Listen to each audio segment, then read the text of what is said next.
Good evening and welcome to our April monthly supervisors meeting. This time I'll call the meeting to order. I'll invite you to join the board as we stand and pledge the flag. I pledge allegiance to the flag of the United States of America and to the republic for which it stands, one nation, under God, indivisible, with liberty and justice for all.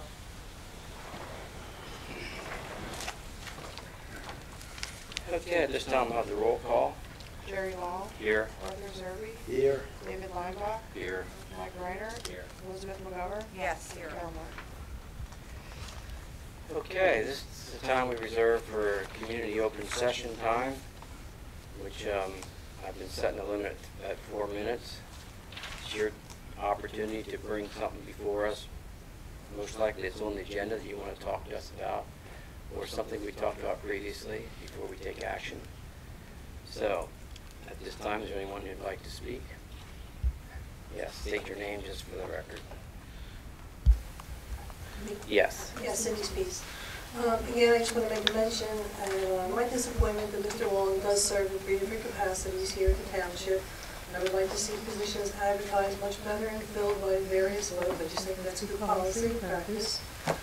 Secondly, one item that I brought up before, and I believe Mike indicated to me that the development along 625 across the ball field had not been dedicated to the township yet. And my concern continues to be the signs that are there along 625 the residents have placed, as well as now those plantings that are beginning to grow along the public sidewalk. I don't know if that area has been dedicated to the township yet or not.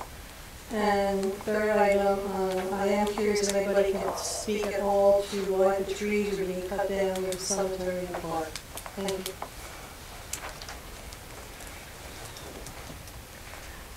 Okay. Well, anyone else? Yeah. Okay, just state your name again and, My name is Gary Woods. okay. I was curious if you'd have any update on the situation with Andrews Way with so-called trucking facility over there, on some action you guys were taking on, I believe, some violations there in the past.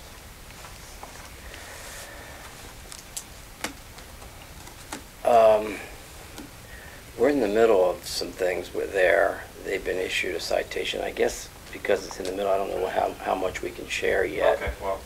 Unless I you wanna can comment. talk to Okay. just the public information. We filed a citation against the property owner for failure to obtain a building permit and other applicable permits for what is going on inside the buildings.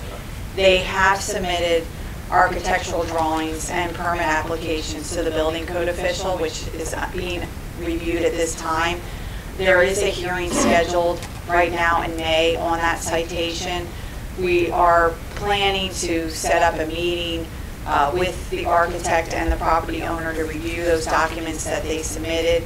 If they are not, in compliance, or we believe that it's going to take them, many months to come into compliance, we're going to go move forward with the citation and the hearing that's on in May. I believe it's in the second week of May right now, scheduled. If not, we can also look at trying to get an agreement with the property owner that we could record in the courthouse to enforce against them and get an injunction to stop any business that's going on there at this time. I'm being advised by their architect that there's no business going on at the time, right now, that it's just him going in and out of the buildings. We have to look into that, and if it's not the case, then we are going to be seeking injunctive relief in the Court of Common Pleas. The citation can only assess fines against him for every day that the violation occurs, constitutes a separate offense. So we're looking at it from many avenues. We want to make sure that we get the most out of what the township wants to get from this property owner, which is obviously compliance. So either we have the hearing in May, or we enter into an agreement that can help us, get an injunction against the property owner and completely shut him down if we don't believe fines, are in the best interest of the township. Right, and being a little out of the loop, and I realize there's only so much you want to say. I think at that time, I believe that had something to do with, like you said, non-compliance of building codes or whatever. Is there, so depending how you make out there, is there anything that can be done on the fact that it was portrayed as a car hauling business? But I encourage you all to drive past there on a regular basis. There's the junk cars are starting to increase, and they've been there for months on end. Right. We talked to the property owner and the architect about the junk vehicles. Right. I've been advised that they are supposed to be removed by the end of this week. We are scheduled to set up a meeting with the property owner and the architect sometime next week. So if that doesn't happen, we are going to move quickly and do what we need to do to completely shut them down. I certainly Yep. appreciate that, because like I said, we all know how that thing went up to this point or at some point, but it's starting to get out of hand. I think it's only going to get worse, so I appreciate it, and you guys can do. Yeah, I just want to let you know that the township is taking all steps that it can do at this point to ensure compliance, and if it does not occur by the time the hearing occurs, then we're going to be seeking injunctive relief and any other relief that we can in the Court of Common Pleas. I appreciate that. Thank you. We have been working on, we have not been ignoring you. No, It's just taking time. Yeah. Okay. Okay. I had a lot of thoughts to come see if we can get something. Yeah. I appreciate it. No problem. Okay. It's an aggravation, to say the least. Thank you very much. Yeah. Is there anyone else that has any comments? Okay, back to Cindy's comments. She asked if that latest development across from Maple Grove has been dedicated. Correct, it has not been Okay. at this point in time. They have not met, the one phase, remember that was split into two phases. The one phase is complete, they don't have final wiring course down yet. And the second phase is probably one or two houses into that phase. I believe the developer was looking to hold off on final wiring course until both phases were completed. And then he would, at that point, offer the development for dedication to the township at that point. But Cindy, your concern was what, the no dumping signs that are on the bank? And trash signs. Trash And signs, okay. Someone has put up signs as a public sidewalk, which is really nice, but they have planted swamp grass all along that. And now as the spring is here in the last season, that swamp grass is going to cover your public sidewalk, which means somebody, our maintenance, is going to go out there and trim it, if somebody wants to maintain it, it's public sidewalk. So it's just kind of a timing issue, I guess. And I don't know whether, if those sidewalks get lifted up or not, once it's dedicated, do we as a township have to fix them and maintain them? Or does that become still part of the development?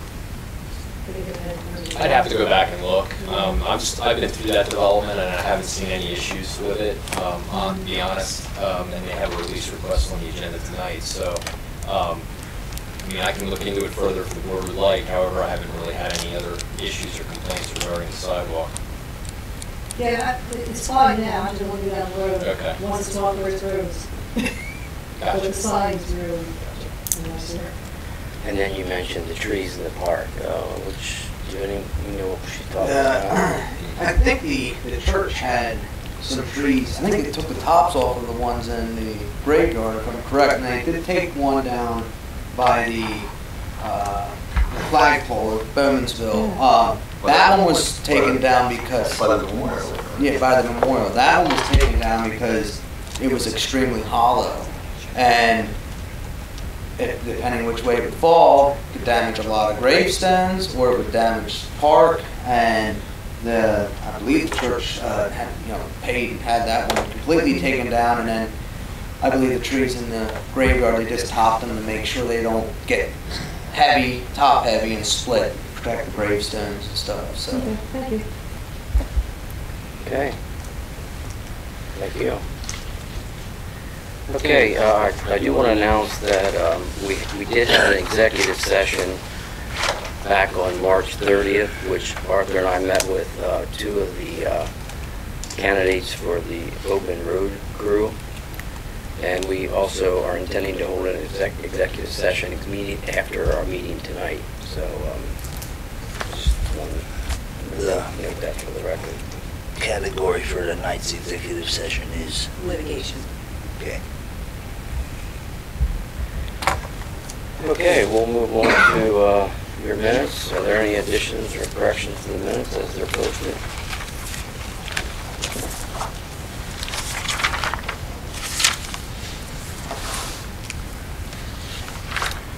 I didn't see any, no, I make a motion that we accept it the way they're written. I second it.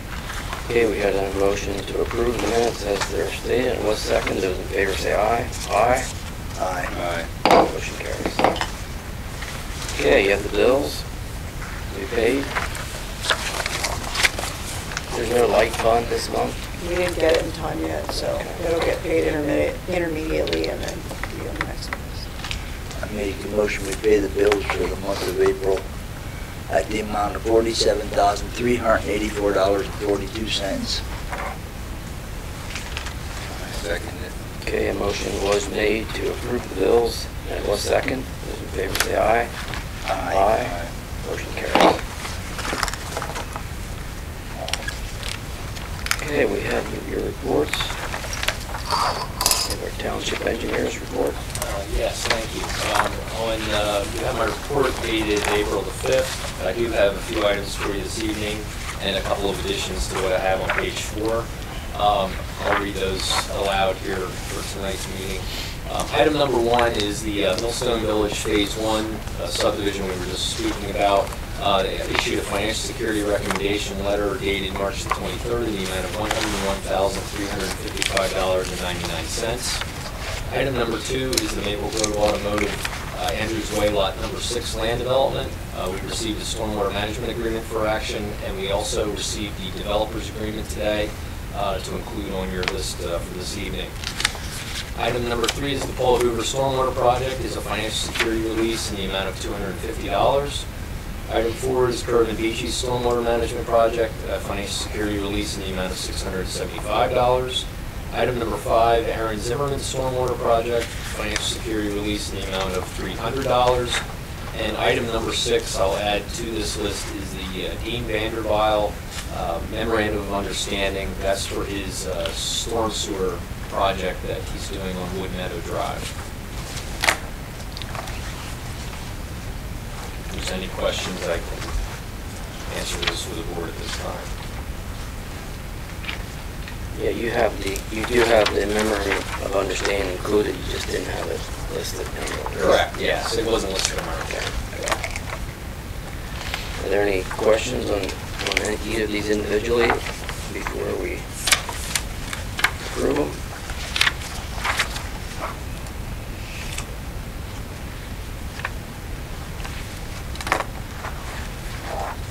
If not, I'll make a motion that we approve all 6 items that are listed for action as recommended by the township engineer. I second it. Okay, we had a motion to approve the action. And what's second? Those in favor say aye. Aye. Aye. Motion carries. Thank you. Okay, we have the roadmaster's report.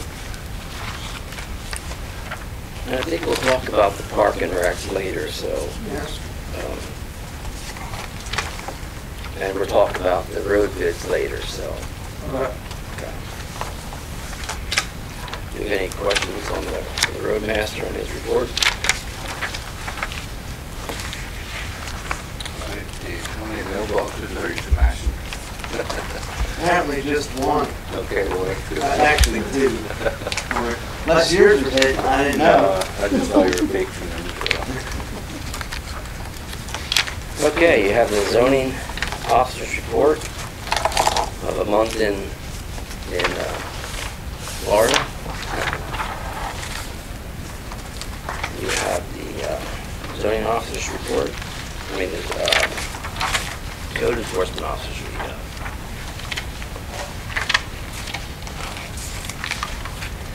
Should anything to add in this little report? No.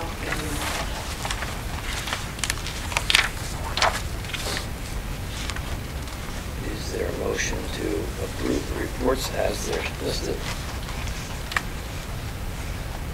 I make a motion that we approve the reports as presented for the engineer, roadmaster, SEO, zoning officer. I'll second it. Okay. We had a motion to approve the reports and was second. Those in favor say aye. Aye. Aye. Motion carries. Okay, you have a park and rec minutes. I guess at this time, if Andy, you want to share what the latest is you have on your report? Yeah, well, I guess I'll go to the oldest item first.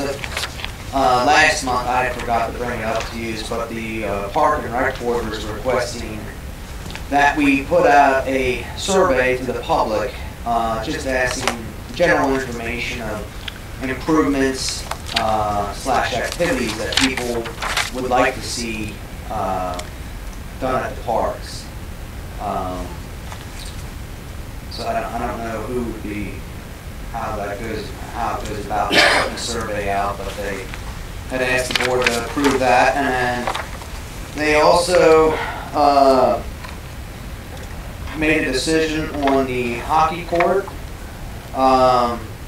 They decided to not do anything at all with the fence, and just to basically build a wall inside the fence and put on HDPE board on the outside of that, or the inside of that wall. Basically make our own hockey boards. They would do half-inch thick 4x8 sheets of HDPE board and use pressure treated 2x4s to build the wall. But before we do that, we have to get the court resurfaced this year, which I'm working on getting new estimates in for that. I haven't gotten all the estimates back yet. So the total cost of the building that wall, estimated cost, I think this is going to fluctuate a little bit, you know, be $12,320, and we would get the roller hockey league to help us build this wall, which we talked to them and they're willing to do that. So Is there a foundation, or you just set the wall and then? basically what they want to do, we build the wall and then hammer drill some holes down through the blacktop, and we're going to take rebar and little washers on top and hammer like 18-inch rebar down through the blacktop, which that'll keep the bottom from kicking out, and then with the wall being all tied together, hopefully it would end up being sturdy enough, being that it's an oval. Have they seen this type of wall on any other hockey courts? Not, I mean, there's a similar wall, but it's instead of the HDPE board, it's plywood. And I went and looked at it. I took pictures of it. What is that? Oh man, I forget what township it is.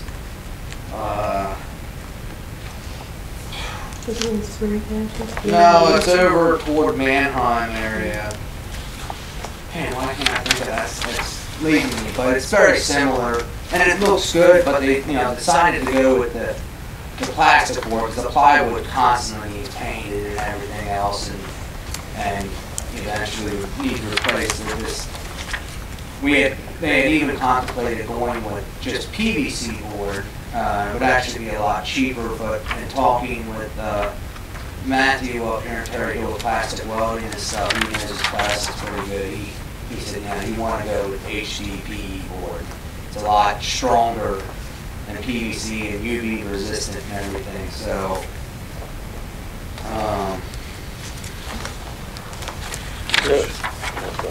not sure if that's going to stay standing though.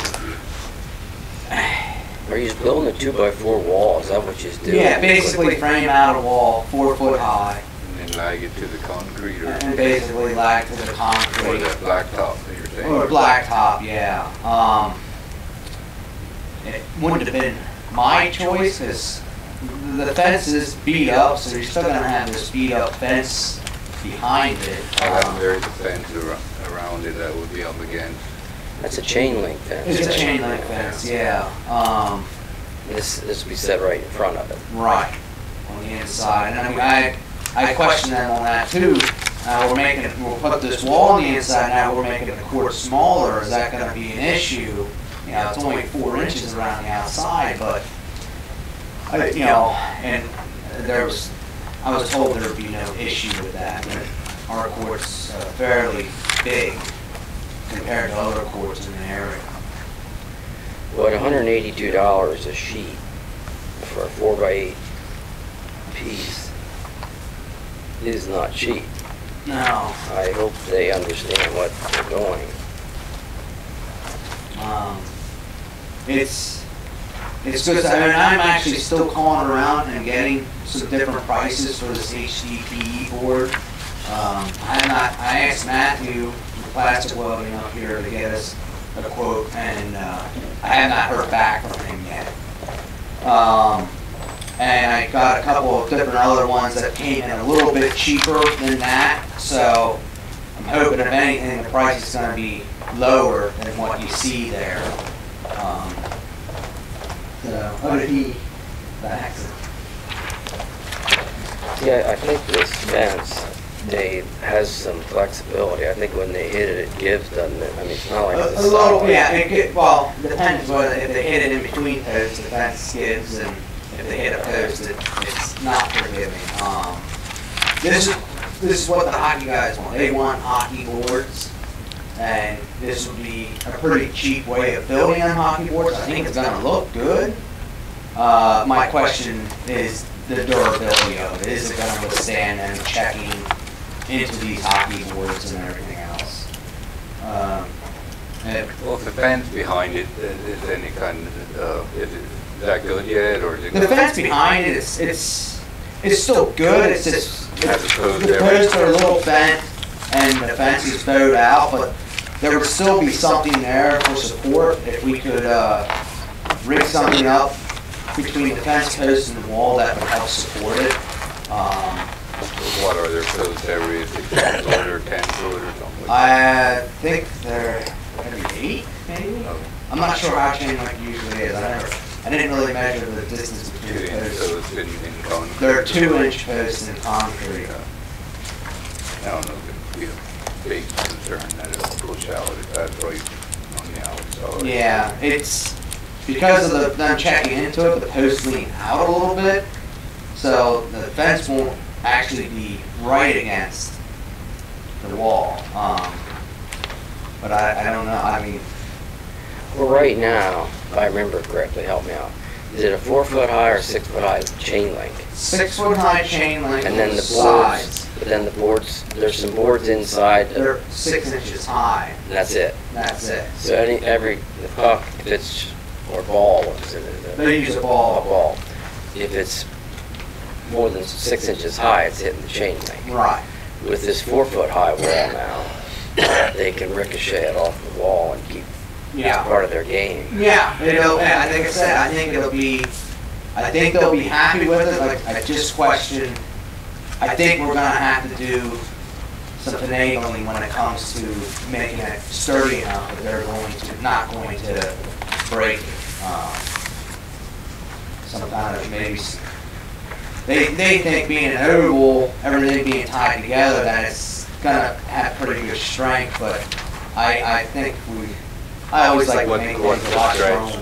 Huh? What's the long stretch from before the corner? How long is it? Oh, It's oval, right? yeah, it's Here's 8 feet. a professional one, and that looks to be fairly solid. It doesn't have any. That's aluminum. Or, yeah, but I mean, yeah. It doesn't have any straight sides. It's completely. Well, it has straight sides. It's from straight. here to here. Yeah. It's straight for probably 80 feet or so. Here's a, Yeah, like that's what I was. That's where it would be supported by the chain link that's there behind it. Get a 180-pound guy thrown into that, it'd take a lot to move it. And they might bounce off of it more with wood than it is chain link, but I guess, They prefer boards over Yeah, chain link. 'Cause yeah. They say when you're going to check into the chain link, you never know where you're checking the guy into. It could be in between the posts, and if they hit him too hard and it's at the post, they end up hurting the guys. Where the wall is going to be the same all the way around. So, and I did get Carol had gotten back to me there. Matthew did send over a quote for $165 a sheet versus $182 for the HDPE board.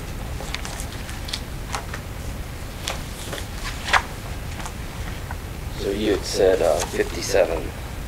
How many? Around 57, yeah. Okay. But you're looking at resurfacing it. Yeah, we're gonna have to resurface it before we build this wall. What are you talking? Just a coating, or are you talking an inch or a material? Well, basically, it would just, they go in there, they seal all the cracks and fill in the high and low spots. Same thing we had done at the tennis courts last year at Bonesville. And then they basically put like a rough grits, they put some kind of hardener, not exactly like an acrylic on the top for them skating, and then they paint the court, paint the lines and stuff. I would say it's going to be probably around $10,000. Our estimate last year was like $9,300 when I got an estimate. So, but I'm waiting to get updated quotes since it was last year to resurface it, and another $12,000 for the wall. So we're looking at like $22,000 or so to stick into that quote this year. So you're looking to finalize the recoating cost, resurfacing? I have to get Okay. estimates in for that yet, but if we can proceed with, the hockey boards, some of this stuff has it's like 4 or 5 weeks before it comes in. We like to shoot to start building it, the spring lead ends in June, so we want to try and build this wall between June and August, so that when hockey league starts back up in the fall, everything's already said and done.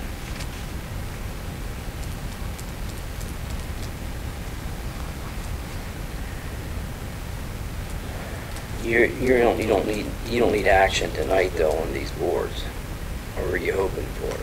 We don't need them now. I mean, like I said, we have to get the court resurfaced before we even build this wall, but I don't think if we wait till next month to take action on the boards, I don't think it's going to be an issue. What do you think about these 4 foot high? I've never been on one that had any kind of boards. The only one I even know of is, I think the one Cindy's referring to over there, near where the outdoor movie theater used to be. I drove past that one several times, but I never stopped and looked at it. So, what's the best for the money? I honestly don't know. I mean, there's aluminum hockey boards for like $60,000. That's just for the material, not even installation. But it was, I mean, I think it would look very sharp. But we'd have to do a concrete footer around the outside and everything, and to mount the aluminum ones too. Well, I'd say firm up your cost to resurface it, and firm up your cost and what the material's going to be, and let's put it in looking at one lump sum. As far as the survey, I think, why wouldn't they put together this survey they'd like to? They had previous surveys put out. I don't know how they were ever done. Was there any ever done prior to, I mean, when we originally did the Berry Park thing, there was one, was there some others? One. Okay. And where's that information at? You mean what was got received from that? Yeah. 'Cause I've seen the one that's in our park and rec manual or Yeah. or ordinance. That's probably the most recent. Oh, okay. Yeah. The survey that was, and I agree with Jerry, the Park and Rec should come up with what the survey should say, and the questions on there, and you have to watch how you word this thing, because I do know in the very original, from the very beginning, one of the things that the people really were pushing for was a township swimming pool. That's the last thing we wanted to get into because of the liability and high cost of it, but boy, there was a huge response for a swimming pool. Well, I think they should prepare a survey and we should have a look at it before Right. it goes out. Is that how, I don't know how it was done. They acted like I was supposed to ask yous if they were allowed to put out a survey. So I was like, all right. Well, at least get one ready to show to the board. Yep, I'll tell them that they need to prep one, and hopefully I can have the next meeting for you. I had done an online survey, and had like 34 responses, and not too many swimming pool ones, but most of them were some walking trail that's not in the woods.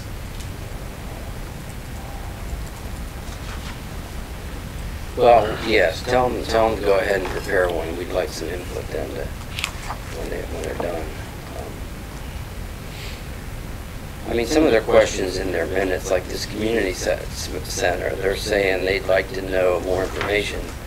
I think that's premature to know at this point how a center be handled, who would run it, they'd hire. It was basically a vision that out there, and we don't know. This can be part of their survey and questions they asked. Is that something? I know I brought that up earlier, that as a way to keep our senior citizens connected with the community. Right. And also possibly before and after school programs that the churches might run on their own. Yeah. If we provided a space. But again, it was just things to think about. And probably a couple years down the road at the earliest. But I know their thought was on that is they'd almost prefer to find a building and either buy it or it's already built and just renovate it and then rent it out that way versus trying to find an area to build a new one.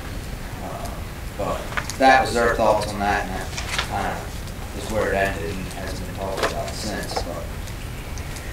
Well, let's go on to your next, there's a letter from on the liability issue that the storage and concession stand at Bonesville Park requires a great deal of work.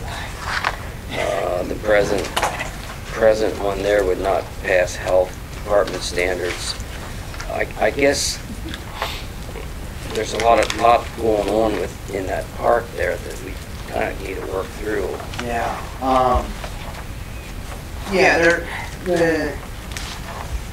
The concession stands they need some work, and they're jumped up, and we have to make sure they get cleaned out properly. I was just they came out and inspected it, and so we had to. I still have to present that to the board yet. We have not had a meeting since that letter has been issued. Well, I guess their complaints or violations against the one at Bowmansville kind of reinforces what I was questioning is, what is the future of the ball field at Bowmansville? Is that the best place for it? Are we going to continue to sink money in bleachers and dugouts and recession stands when there's no parking there? And should that park be moved to Brubaker Park and all the ball fields at one spot? I don't know, but again, let's kind of look at the long-term picture. Yeah. It's nothing to me. It's more just clean up work. Well, the one at Bowmansville is like the roof was started, never finished. The rubber's not. Yeah, there's some terminated, and yeah, and boards are rotten. It's rotten around the windows, and it's packed full of everything. Yeah, there's definitely some work that needs done. It's just it's nothing that we can't handle. It's just finding the time.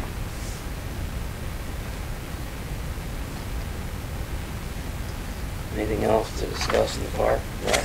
Yes. Okay, go ahead. First off, do you or Dave have a key for the park doors? He I- probably doesn't. I do. I know. Yeah. I got you everyone. Yeah. Maybe sometime you have one Yep. that you can loan him? We'll get him one. I think you ought to open the doors of the buildings and look in. And then when you come to the next township meeting, you'll know what you're looking at. Because if I have to go in there, there's gonna be dumpsters coming behind me. And I collect a lot of junk. That would be Andy's choice. But I'll tell you what, there'll be a lot of stuff. What in the world are you ever gonna do with it? I suggest you take a look at it. And then,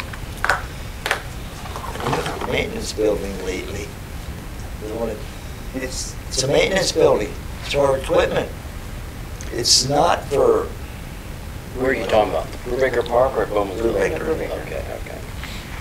Is that behind the Eagles Nest? Yes. Okay. Yes. Yeah, I looked in there. But make sure you look at the concession stands, the buildings. We had the Eagles Nest we had actually cleaned out last winter pretty well. We finally have the roller under roof again. But when, I haven't looked lately, no, but when you gotta crawl over top of stuff to get to something else and try to get it out of there, that's not good. Somebody gets hurt. Can some of the mowing equipment be kept down at the farm now?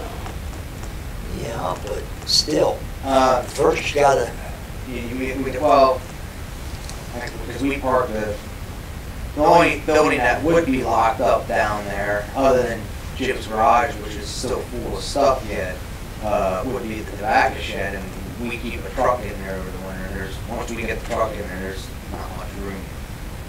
So there's enough space in the buildings. They just need cleaned out and organized. The other maintenance building by the tennis courts, it doesn't have that much stuff in it, but it's just not organized, and you can't even walk on the floor half the time. so sometime if you have a time, look in the buildings till the next meeting would be preferred. The other thing is, I don't know, I'm awful stupid, I guess. What's a Gaga pit? What do they do in it? It's kind of like, it's similar to dodgeball, except it's in that pit. And it's very popular with the kids. They love it. I personally have never played it, so I can't really fill you in too many details on it. But I know there's several. I know Levi's Church has one. I know, is it Effort of Mennonite has one. There's indoor ones and there's outdoor ones. How many kids get in them things at a time? I think 8. Yeah. 8 kids in there. Yeah. And they can't be big kids. I think the They're one wide that open was when they play this game. the one that was built in our It's park. dodgeball. If they get hit, they get out, right? Yeah. Okay. It's Yeah, similar it's to like they whack the ball dodgeball, around. except Yeah. you hit. You don't catch the ball. You hit it, Mm-hmm. and then but if you hit below the knees, you're still in or something. Like I said, I never played it, so I'm not very familiar with it, but I know it's popular. Have you seen them play it in our park? Not yet. I have not seen it. I've been told that people have been seen playing it though. I looked already after, extended time, and it's been a while since it rained. I don't see no tracks, No, it's been colder. We've had a pretty cold March, but I know I was told right after it was put in there were kids playing in it because they created a dust cloud with the screens. Have you seen it? Cindy, have you seen it? Are they popular? Yeah, I mean, if you want to do that kind of stuff, yeah, it's pretty cheap way to. Do they have paddles? Do they have paddles? No, use your hands. Just their hands? Hands and a kickball, and that's, How big is a kickball? I think the average size kickball, am I right? I think it's smaller. Is it smaller? Mhm. I don't know. Looks to me like a place you'd want to raise turtles in. So, okay, someday maybe they'll be in it when I go through. I thought you were gonna ask Dave and I to play in there prior to the No. next meeting. No, Demonstrate. I've never seen them play, but it's like 18-foot round or something, isn't it? 20-foot round? I didn't measure, I don't. It is I round. would say it's, Yeah. ours, it's supposed to be an octagon, I think, but ours only has 7 sides for some reason. This was an Eagle Scout project, so. I remember Okay, coming in okay. here asking. Yeah. All of the elementary buildings have, like, you can do an indoor one with a portable Yeah. bench. Yeah. So the kids learn it there when they,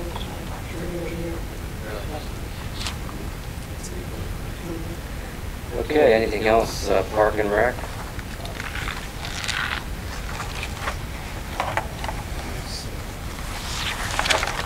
Okay, we'll move on to old business. We have a recommendation in front of you from the Planning Commission to, their recommendations on the changes to the ordinance for family farm support business.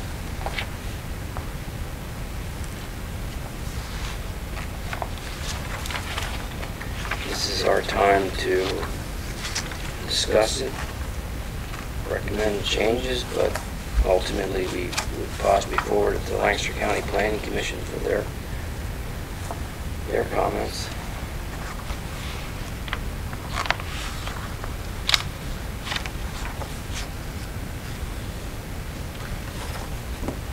Anything you want to discuss now, or you want to wait till Lancaster County makes their comments?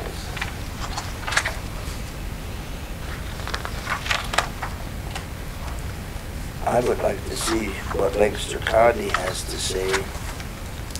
And again, we have to be careful because it depends what activity. Well, it's really not changing a whole lot from the way it was. Is it?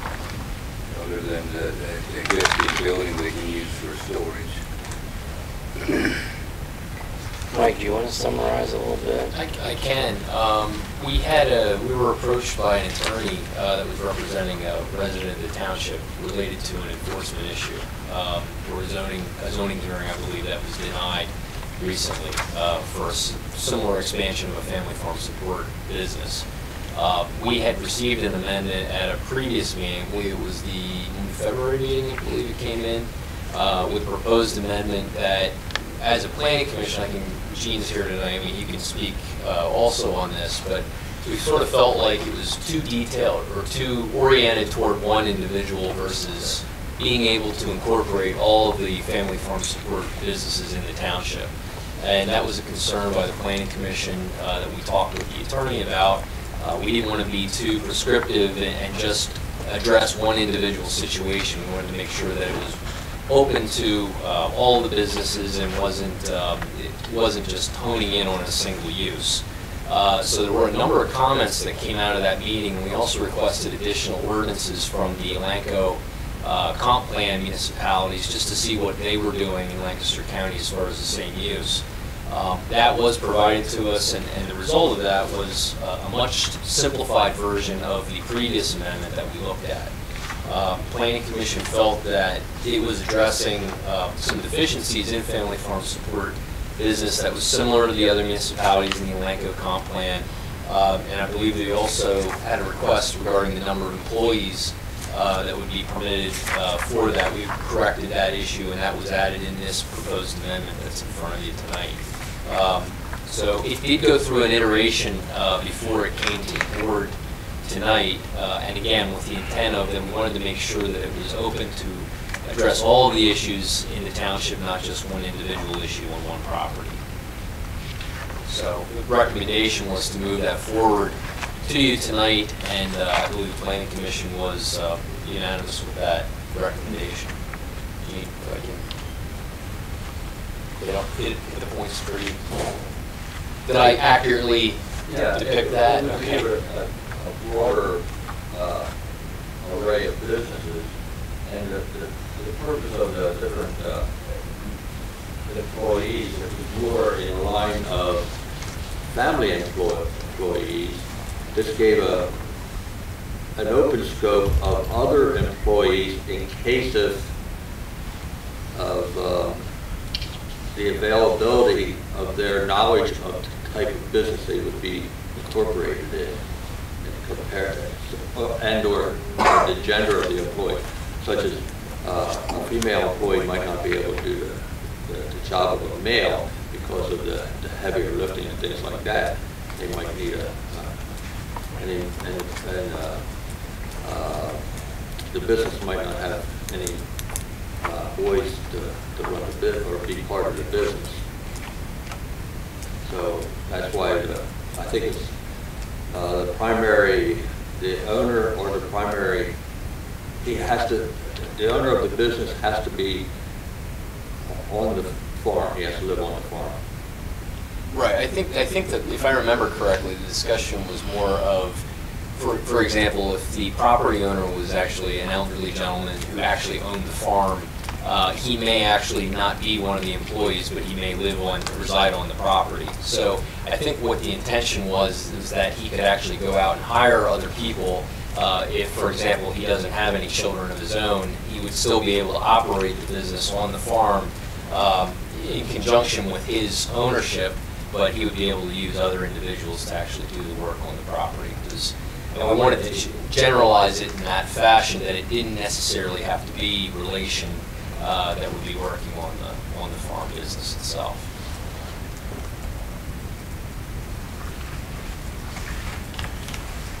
Well, I see it important to do what we can to help the local farmers. We're not going to have farmers real long if they don't have some kind of a side income.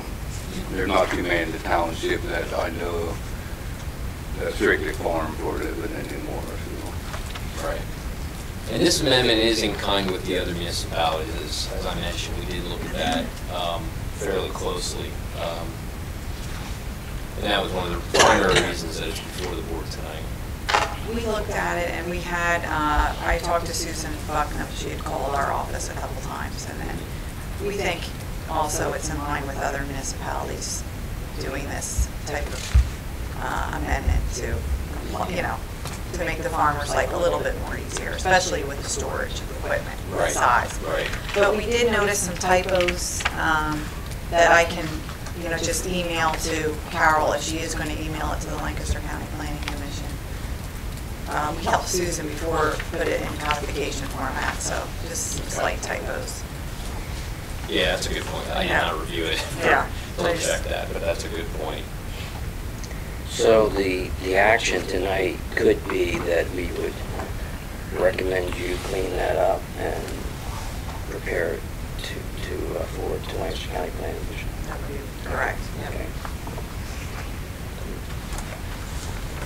Anybody's interested in making that motion?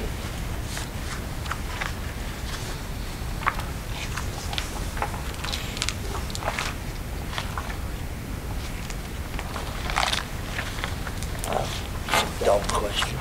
Well, now's the time. You have several farms. Yes. One's 22 acres, one's 60, one's 100, one's 80. This would pertain to each one of them, even the 22 acre one. If they wanted to do a family farm Was there support. anything ever considered on a sliding scale by the amount of acreage? That was mentioned by the zoning officer at one point, and I'm not sure what the end result. I think it was more or less his input. However, that was not taken into consideration for I this can see if you have a 22 acre farm, you're allowed so much because you're only using up so much of that available land. But if you have an 80 acre, Okay.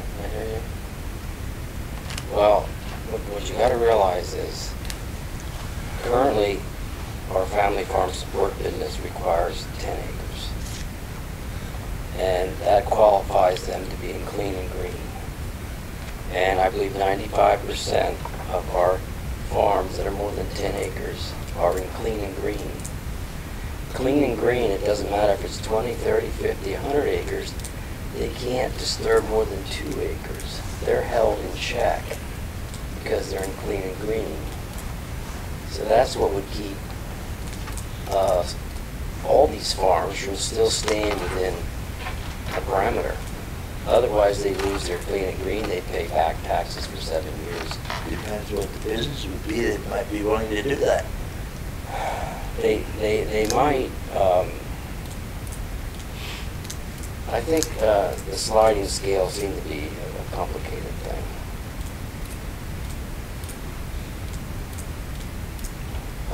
And again, like these guys, they are limited to, they go beyond that 2 acre, that clean and green monitors. That's what's going to keep them. Plus, it still requires a special exception. They still have to come in the zoning hearing board. They still have to meet all the other criteria, and one of them is they cannot increase traffic on the township roads more than the normal farm business would do.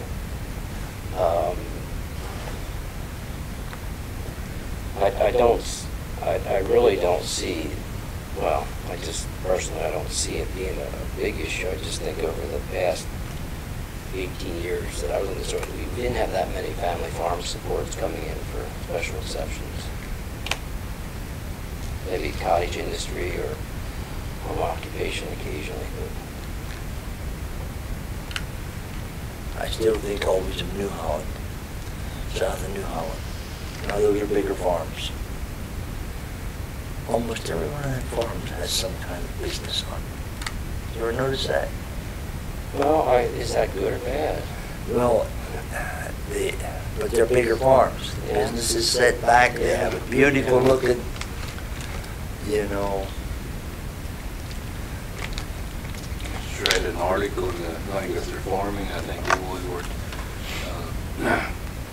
two farms, dairy farmers sold out the last week, and the guys were fussing about it, that it's not normal for,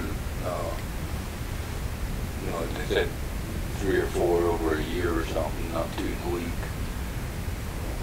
So, if they would have had a support business on their farm, they might have been able to stick it through until the prices rebound. But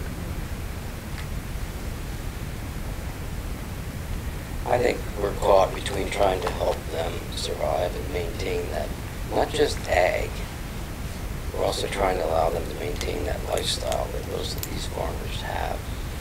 Because, we can set rules up that it stays a farm regardless, and pretty soon it would just be larger and larger farms because that's the only way they could survive. You and I both worked through that John Zerman thing with grain flow, and where he had to move his business off the farm. And I made the comment that what did the township gain? He moved his business off his farm by buying another farm and rezoning it. It's like, it really, putting parameters on these farmers to try to keep their business small so that when it reaches a certain level, they're no longer in compliance. So they either have to move out of the township or we have to take another ag property and rezone for them. Now, the advantage of having John move out along 625 was huge with traffic, but it didn't save 1 acre of farmland. It did get him all township roads, but the farm he bought and rezoned may have been better than the farm he was on. well, the farm support business isn't necessarily designed for that either. It's to help the farmer keep the farm, not to have a business like that.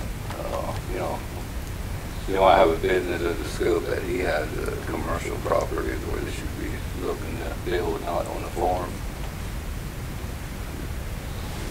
The farm support's to help the farmers, not a business.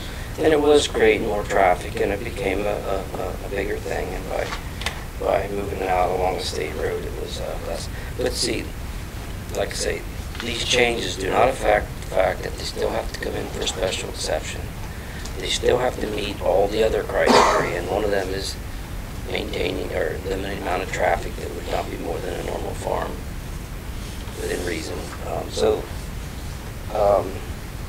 Back to what should a larger farm be allowed to have a larger business?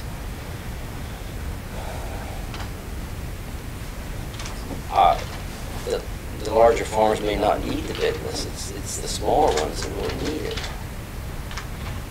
So, to your idea of a sliding scale where they could have a larger business if their farm is larger, maybe that's kind of in reverse of what in reality it's the small 15-acre farm, 20-acre farm that needs more of the family farm support business than the 80-acre farm. So, Well, take goods receiving, for instance. If we went through years ago with the receiving area and the wash bays, I don't know what shape that farm would be in, and it's still a good viable farm. I don't know what shape that farm would be in today financially if it didn't have the income with the larger business facilities on it. well, he certainly would fit. These changes wouldn't affect his business. If you put everything together, the size, The way it's currently written, being proposed, I think he could comply. oh, He would lose his clean and green, but he can have larger than 5,000 square feet if it's one non-tillable, non-productive. And are you suggesting maybe there should be less restraints and even more room to grow on larger tracts? it's, you know, this, I'm just thinking of the possibilities of how far somebody can go, and then with their storage. If you took goods receiving, that was farmland. And look at the size of the building, look at the driveways, parking. Now we take the wash area, look at the size of the parking alone, He has big trucks, he has tractor trailers. you know. And we're not talking there, we're not talking just an acre or 2 acres. But if you put it all together, you're somewhere 10, 12 acres. It was around 5, I actually checked that. Oh, is that right? I believe, yeah. Between the receiving, all the parking, I don't remember for sure, but it wasn't as big as I thought it would have been. well, it takes 5 acres to do a ball field, so I have an idea. Maybe, but I took out a chunk of farm, but still more than 2,000. Yeah, but you think, I mean, 2 do you acres. think he would fit in family farm support, or he has an agricultural business? I'm questioning whether he qualifies as an agricultural farm-related business. Well, He's not really a farm support, or family farm support. The hog station and the buildings, they're all ag buildings. Okay, what about the washing of the trucks? Well, that's the accessory building to the hog operation. I don't know what's best. I think this is a big improvement over what we had, and I think it meets the needs that we currently know of, but as far as whether or not, I don't think we'll have another hog station. No. Whatever steers there, so I think the chances are minimal there. Jerry? Yeah. I have a question. You know, you're talking about farm support. If you have your own individual family, support income is exactly that, it's not your primary. And that's maybe what you have to look at, a farm support income. And should it be approximately 25% and the farm 75%? So maybe you could look at it that way. 25% for the farm support business of acreage to 75% as the farm, or I'm just using those figures as a way, or should it be 10%? But if that's what it actually is, a farm support income to help them through the rough times, that the farm will support their family. Am I correct? The intent is to help them stay a farm. Correct. Yeah. And so it's a supplemental income. Yeah. And that's what so that's why I don't think you want to get too big in increase, because then it's going to become the primary income. And that place that you were just talking about, that's right out here, correct? Yeah. That's ought to be primary income for that place, because there's a lot of trucks going in out there. So that's not a farm support business. It can't be. Another thing, when he talks primary income, there are farms in this township that the primary income on that farm is some kind of business. Yeah. It's not that the people that live there need the business to support the farm. They're just using the farm as a smokescreen to keep their business there. Well, if you have a 20-acre farm, or even a 60-acre like I have, you're gonna have a hard time making a living off of the 60-acre farm unless it's dairy or your produce or something. Well, but they can work away. They don't have to start a business on the farm. It's more desirable for them to have their business close by. Plain sector has, they don't have any way of getting anywhere. You can't drive to Reading every day to get a job.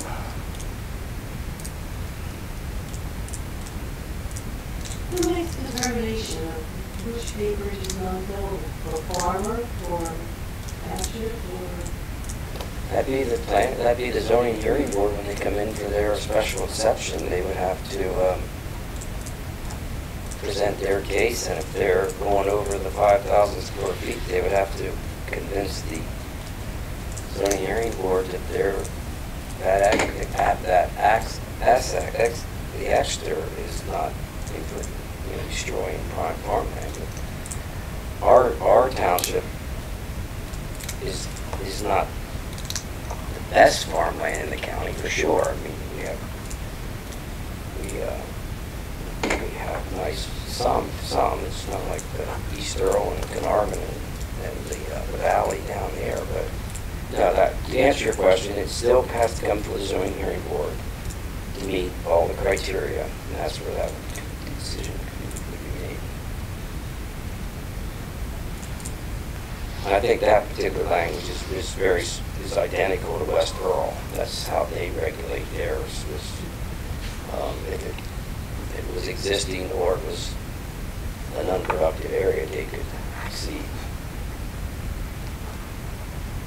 I would say let's wait and see what Lancaster County has to say, but I doubt they'll say anything because it's very similar to what all the other townships have. So I don't know how they would have much to offer.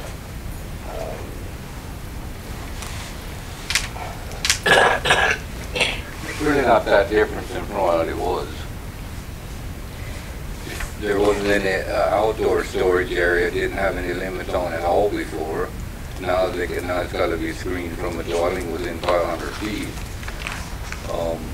The only difference I see is they can use an existing farm building if they don't alter it, that it can't revert back to the farm building or, used for a farm building. The 5,000 is the same as it was at 2,500 square feet, the same. And then they can go larger if they're not destroying farmland. So it's not that much different, is it? No, it is slightly less restrictive. But I think if we have to, if the opportunities for changes, I think we would desire to be as least restrictive as we possibly need to be. A very minimal amount of restriction is what's required. Are you good to send it to the county? I was thinking as Dave was talking. With being able to use existing farm buildings once you meet your quota, put it that way, or the amount, Okay. rain flow would have never had to move.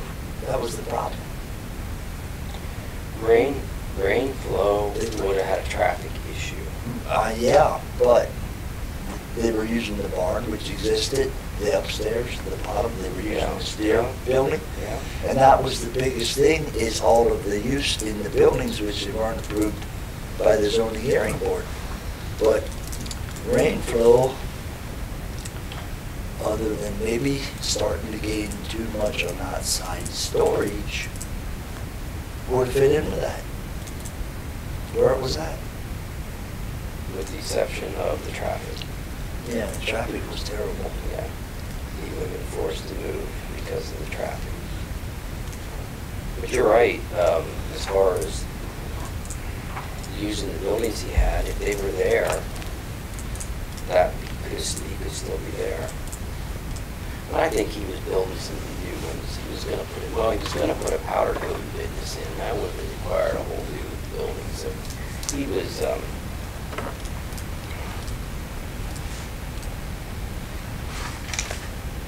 well, I'll make a motion that we forward this recommendation from our planning commission to our solicitor to clean it up as an ordinance and then submit it to Lancaster County for their comments, and then back to our planning commission for comments. I second it. Okay, we had the motion made to forward this, and a second. Those in favor say aye. Aye. Aye. Motion carries.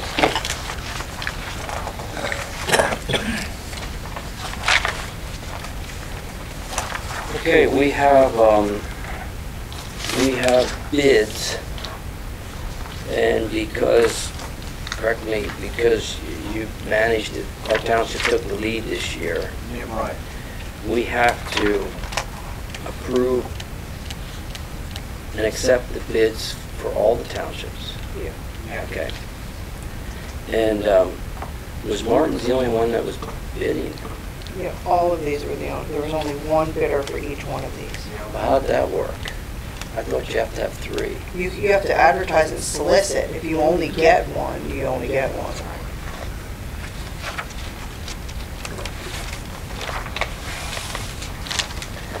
Okay, well, let's, can I make this all one bid?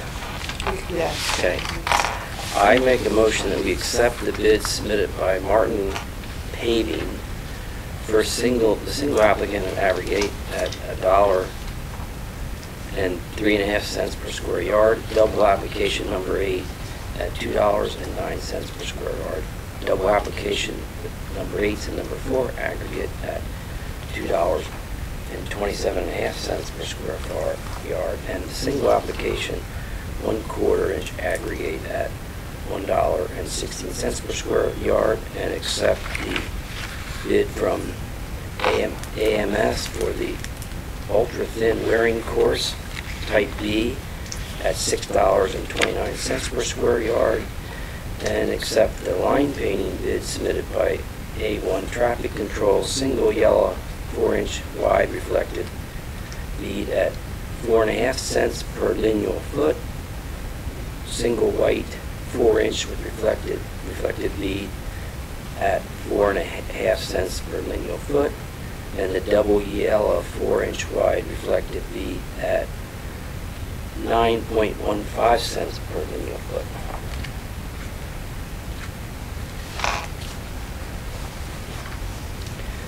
Was that correct? Yep. Okay.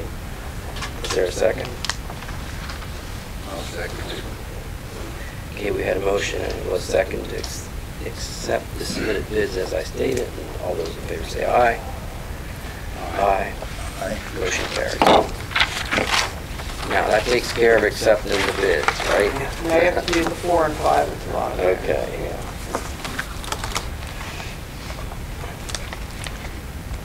I'll let one of you guys.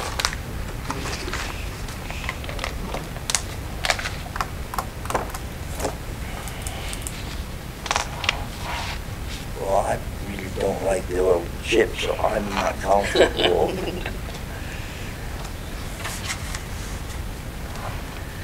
I'll make a motion to accept the bid from Martin Paving for the single application chip seal for Long Lane, Orchard Road, Bloomingville Road to Willow Street, Stable Road, Orchard to Bloomingville Road, and Wenzel Road from Bloomingville to the township line at the bid price of $1.35,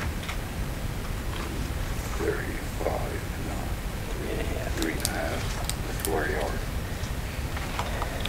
In total, approximately $58,151.48. Okay, we have a bid to accept from Martin Paving on the single chip seal, as he stated. I'll second that, so you don't have to. All those in favor say aye. Aye. Motion carries. I'll do the light painting. Go ahead.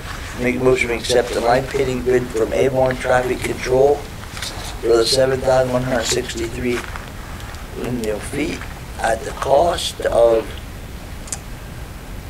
$22,694.09. Okay, the motion was made and seconded. Those in favor say aye. Aye. Aye. Motion carries.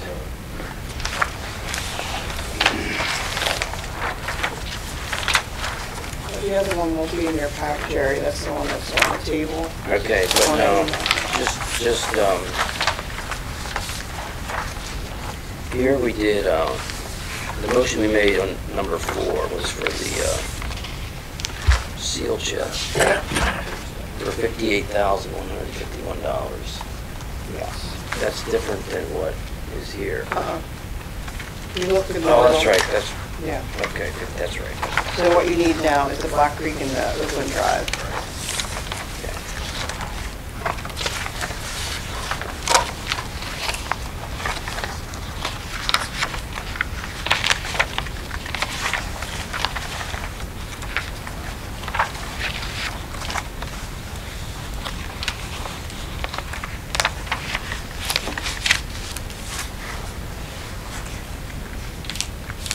And again, these, no, here we did have 3 bids, right?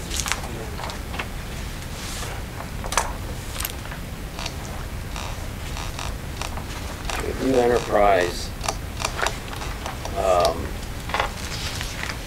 for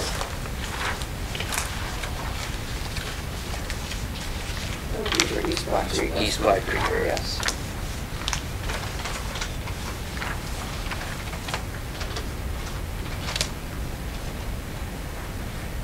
And then we had the Haynes and Gilblehouse group for Oakland Yes. Drive.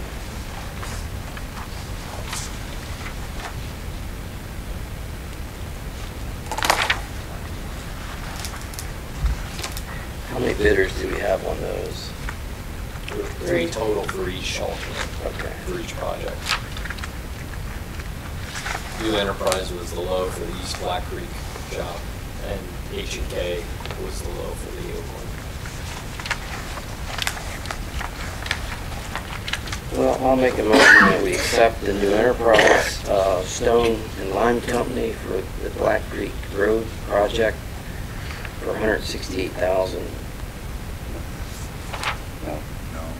$146,280, and the Haynes and Gilblehouse group proposal for Oakland Drive restoration for the $157,029.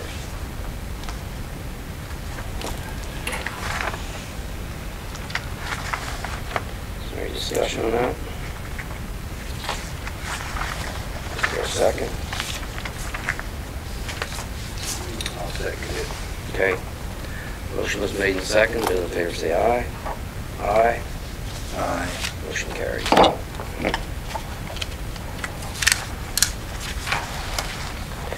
What appears to me, the Black Creek project came in substantially under what was budgeted. Yeah. We came in, under budget, pretty much everything except for one. Yeah, but it looks like the majority of the extra or over budget was from the Black Creek project, and approximately 60,000. Yeah. I don't know where, I don't know what, I don't know why I was so far off there, but I'd rather be.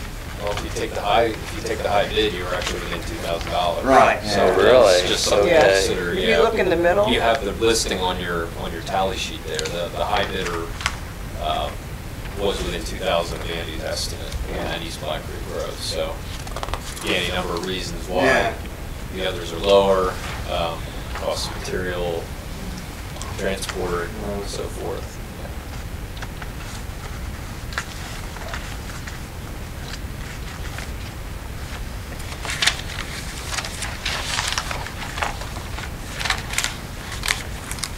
Okay, what do we have next? We have the, is that it for old business? Yes. Okay, we have one item under new business. And this is something I asked Carol to put in on the agenda. A couple months ago, I asked Mike, our township engineer, what the status was of updating our 537 plan, because we did not have sewer service on that last group of parcel that we rezoned highway commercial. And basically he said that to update the whole 537 plan would be maybe a big project that we should look at. Just work, what's the process here to, Just doing a special study. discuss what we're looking for, where we're thinking of extending the sewer.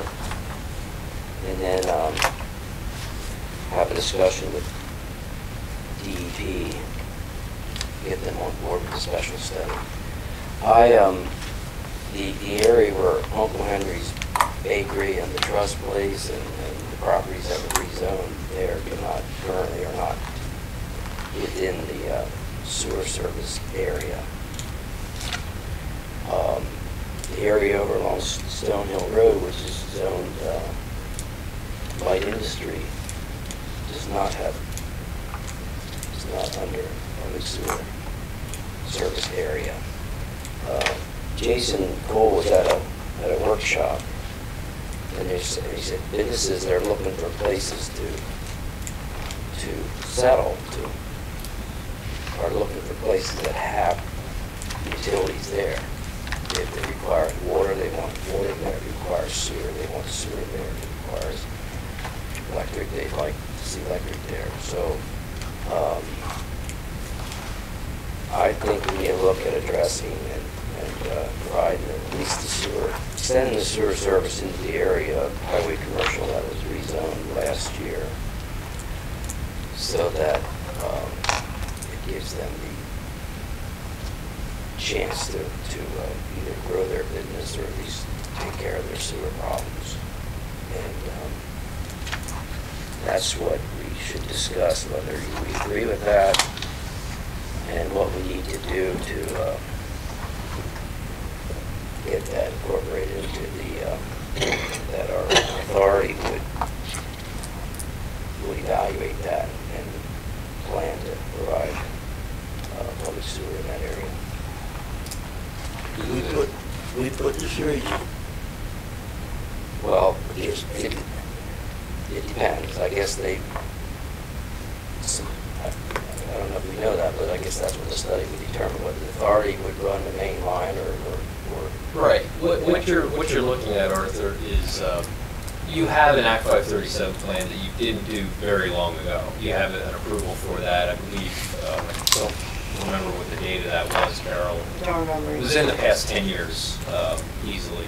But what you do, instead of, when you have a time when you actually rezone property, and especially when you rezone from, for example, agriculture to more intensive use that would require the use of public sewer versus on-lot facilities, instead of going through the entire process again and going through the entire township, you would just look at those individual areas of the township that you rezoned, and look at those areas as from a needs analysis for public sewer.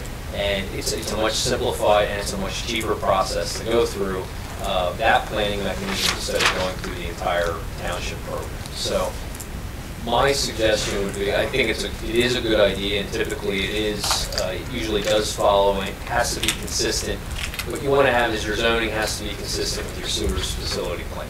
And that's essentially what you would be doing with the special studies, bringing that into consistency with your zoning map and the uses that you're allowing in those areas. So my suggestion would be, if you would choose to go that route, would to have possibly the authority engineer who did your plan before could meet with you and go over what those areas would entail as far as studies concerned, what the costs would be associated with that, and plug DEP, in on that early, and get that information to you before you would proceed with the formal special study. But it's a lot more simplified process than a full Act 537 plan, which usually takes multiple years to go through. Usually the special study is a little more of an expedited process. And then once that's approved, you're literally just redefining your sewer service areas of your township to include those rezoned areas potentially into public sewer areas. And then from there, the sewer authority will then take over as far as the implementation of that. So if a developer comes in that area that was recently added and they want to propose public sewer, then they would work with the authority to design and implement that public sewer system.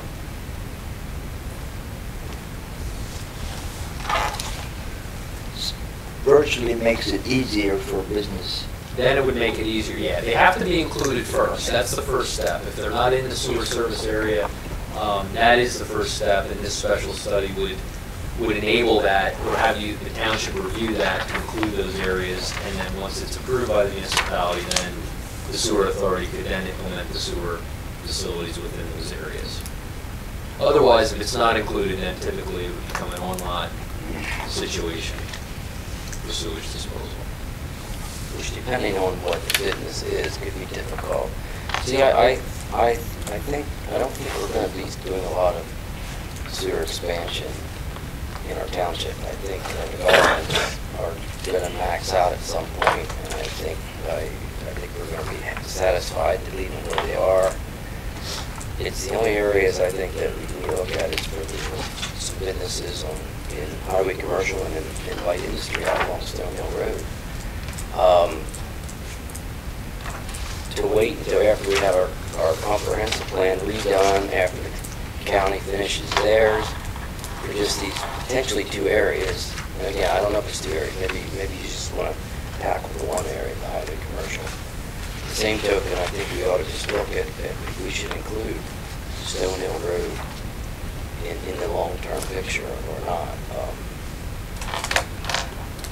But I don't see big changes to our service area except for these two commercial areas. You're saying development will max out? I think we have to slow it down because the capacity of our sewer plant, with what's there, is starting to be a restraint, and I think we're okay with that. Well, with these builders, the way they are, when they have their lots maxed out, they're gonna be looking for more. Well, where are they gonna take it? Small? Well, having restraints on the sewer, public sewer will help control that. Yeah, but you can't use that as a tool to stop it, right? What's that? You can't let the sewer plant go completely past its capacity to stop development. No, I mean, what you normally do is you have a tight comprehensive plan and your zoning is consistent with that plan and you're allowing for enough different uses in your municipality. So that's really, yeah, that's usually what drives it versus the actual sewage planning piece. Well, here's how I feel. You and Dave are gonna be here a while yet. I'm not gonna be here as long as you. I'm getting too old for this. So, you're gonna be here. Dave's gonna be here for almost 6 years. You're gonna be here 4. Decisions you make now is gonna affect them in your future years here sitting on this board. So, Well, if we can get some reserved for potential economic reasons, bring some businesses into the highway commercial, bring some businesses in Stonehill, then we can get that reserved and it won't get stolen away by a development down the road, and then we have no way of, it's like you wish there could be some reservation to the sewer that would absorb future expansion of business. Why is it always future expansion of residential, and we don't stake our claim on some for the business people in our township that want to stay in our township and yet, are forced to find larger commercial zone places. How much more capacity does the treatment plant have right now? I think it's a moving target. It's like, and Dave's right. It's you know as well as I do, when with all their leakage and infiltration and stuff, sometimes they're up against it seems. The next time, eyes have been working on it. Yeah. See a lot of kind of cap the capacity to a point where it's not losing as much unless it rains a lot. You get a heavy month and you only have 40 or 50 EDUs left, and the next month it's dry, and now you're back to 70 or something because of the amount of water that's running through the plant. But I don't know, would they want to put a package plant in? Well, I think I don't think they would want to bring the sewage all the way back to the plant, would they? again, I did think about it, so I can answer it somewhat. I mean, there is a package plant down there on I think Stonehill would have to go to that package plant. around the corner there. Yeah, I think Stonehill would have to be a way of, there'd have to be some future planning that would take care of that. The stuff here by Uncle Henry's and the trust place on Bowmansville Road, I'm sure would just either tie in as a pressure system to what's there, and we're not talking a lot of capacity there, but it would just be them to be able to connect to public sewer instead of having to put in their one-lot systems, which is, that's wetland and low there anyway. They don't get much seepage and drainage with their own one-lot systems in.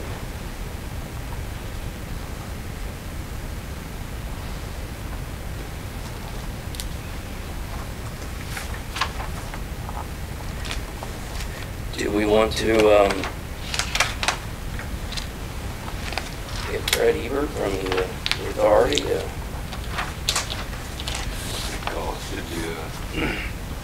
Study this. Well, that's something Fred could provide to you ahead of time to let you, he could give you an idea of what that would be if you chose to go that route. What you may want to consider if the board is looking to go the special study direction would just be to have an initial meeting with Fred. And again, I'm recommending Fred because as the authority engineer, he has visibility on obviously the sewer authority items, the plant, the expansion potential, all those things, infrastructure, and he did your previous 537 plan too. So he's familiar with both ends, and I think you're well served probably going with him. Again, you could have an initial meeting, he could give you his generic ideas up front, and then generally how long it would take, how much it would cost, and then you could go from there as far as making a decision.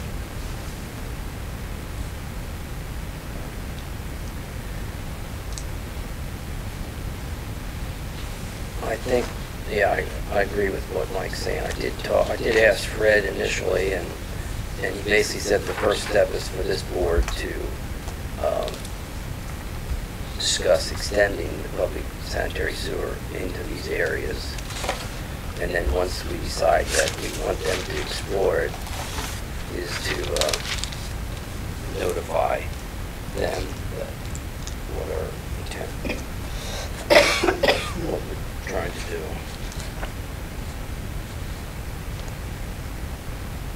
In fact, I'll just read his words if I can. He said, the first step is for the Board of Supervisors to discuss extending public sanitary sewer service into which area. Once the Board of Supervisors decides that they want to formally explore the option, the next step is to have an informal discussion with the PADEP and get them on board with a special study.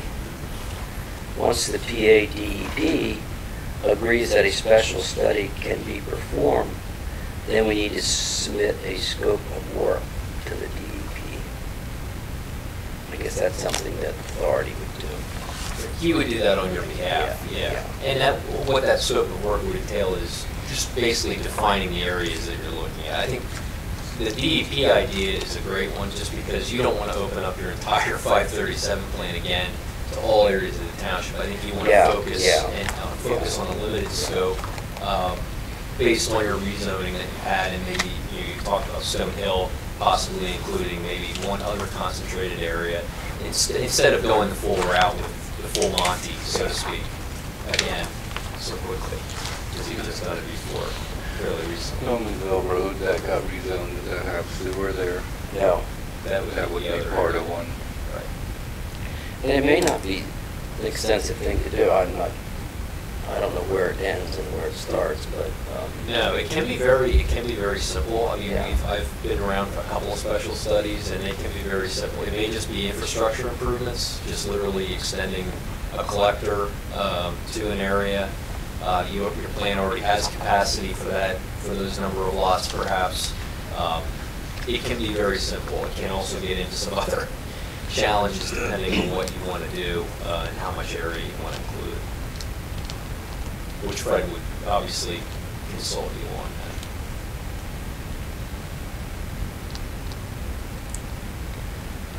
what do you just think about including the Stone Hill Road area and get them to start looking at that?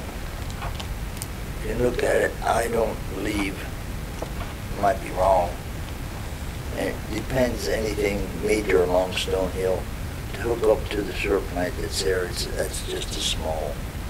It would take a major update of that.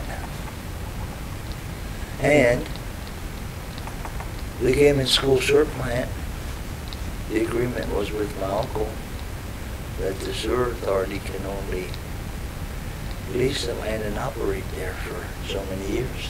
And then they have to do something anyway. Well, obviously having them look at it don't mean that it's going to Right. happen. It means they look at it, they evaluate it. Right now, our growth, which is, we don't have a goal anymore, future growth for highway, for light industry is down 897, where, in fact, what's the,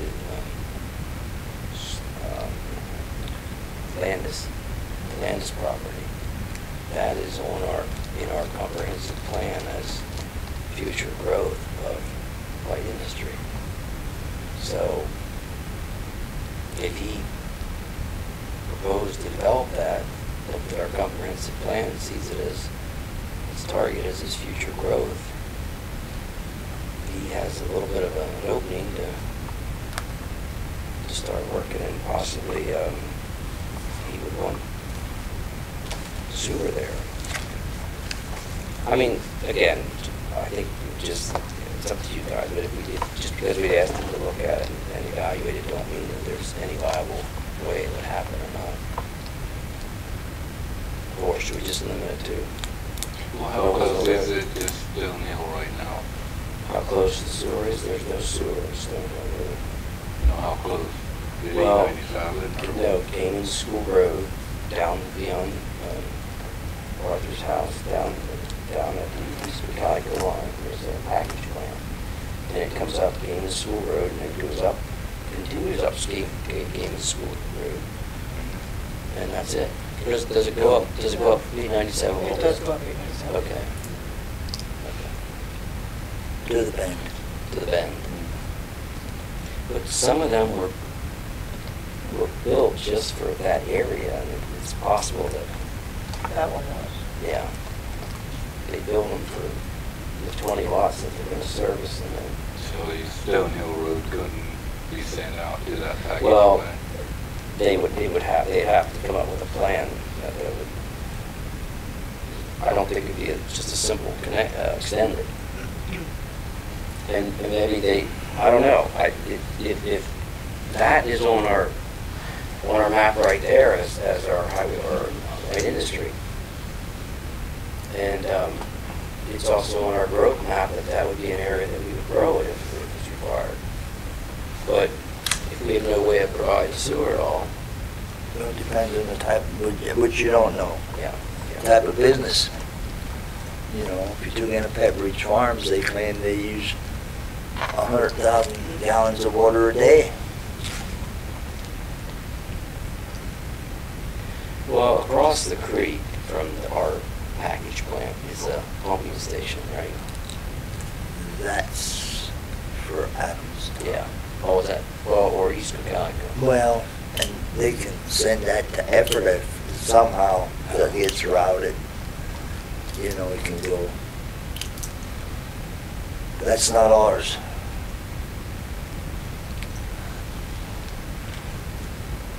Whatever you want to do, if you want to go through with it.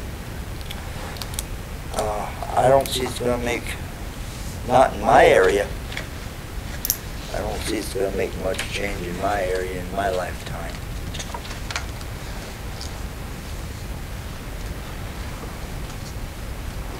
Because I don't think the Martins will sell the farm. You never know.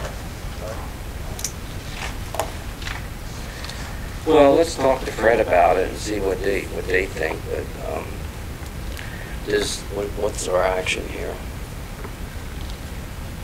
I don't think you need any action if you just want to talk to Fred Yeah, I and get agree. like an informal, estimate of what it could possibly cost the township and what his opinion is. I mean, you Yeah. don't need a motion for that. Right.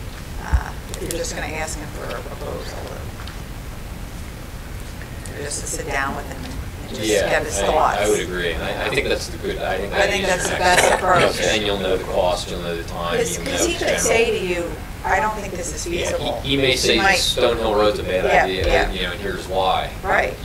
These areas might make sense, Yeah. and that's what that meeting will consist of. Well, how does that take place? Does he come to this meeting here sometime, or? He could come to this meeting, one of you could meet with him to, so you wouldn't have a violation of the Sunshine Act. One member meet with him, or he could come to a meeting, you could go to an authority meeting, but one person, Okay. One thing, I'd hate to see a big syrup plant going below my place, because the one that's there will not support major industry.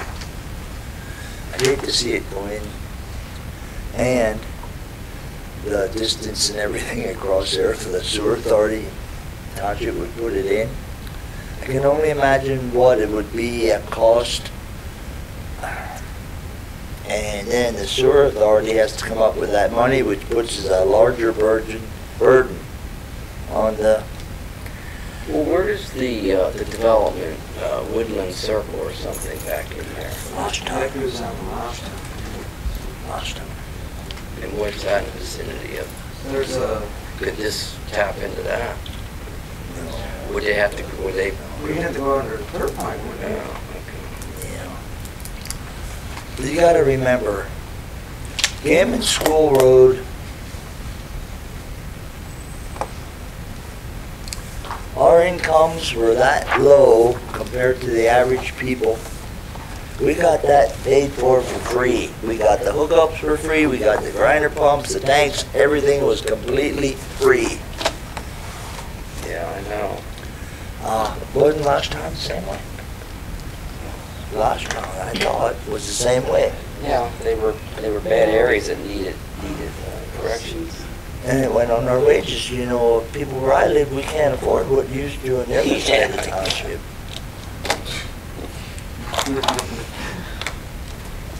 Doesn't cost anything to ask the question at this point. Yeah. Okay, well, if you, do I have the permission to speak to Fred about it? Yeah, I think, Okay. see what he has to say. Okay. Okay, is there anything else we have? Just, was there a discussion on trucks at all this meeting? There's no decision needs to be made tonight, but, you know, next meeting we would definitely probably want to have an idea of what we want to do. I guess I'd like you to think about a proposal or how you would do it if it was just one truck instead of two trucks. You just take your proposal and you have it two, you just figure the one or something like that. Yeah, we just Okay. keep the old 87 and hash that out, you know, a couple of I years. guess I see, we budgeted 50,000 last year, 2017. We budgeted 50,000, 2018. 50,000, so at the end of this year, we would have 100,000 for replacement of trucks. We do have a surplus of 50,000 of Black Creek Road. It is possible we could swing one truck and not destroy our budget.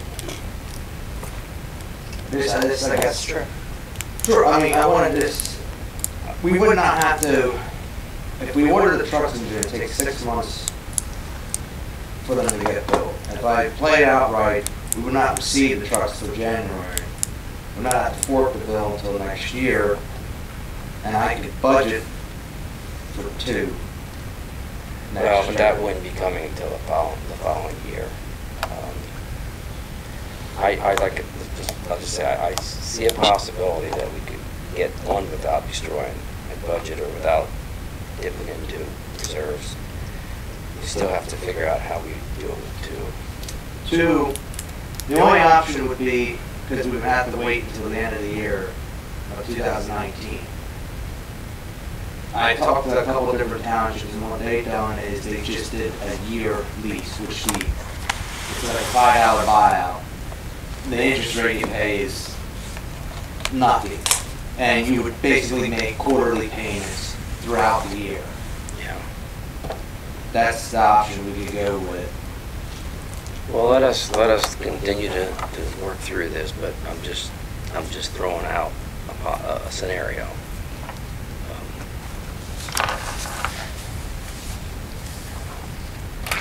Anything you want to add? Did you check into used at all? I checked in the used. I mean, you're looking to get a decent used one. I mean, the prices really range. And depending what size truck you're looking at. If you're looking at a 39,000 GVW, you're generally looking 40, 50,000 for a half decent one. That's just a truck or? That's all hooked up for plow and everything. They're not real impressive. They're very, you know, a lot of them are 10 to 15 years old already. And they're plow trucks. They have salt issues, rust. You know, people paint over the rust and make them look pretty, but they're not underneath. They're very scaly. You know, so, I mean, used ones, you can get some good ones, you know, just gotta look hard, find them. But the ones that I've looked at so far, and for 40, 50,000, just doesn't look like very much.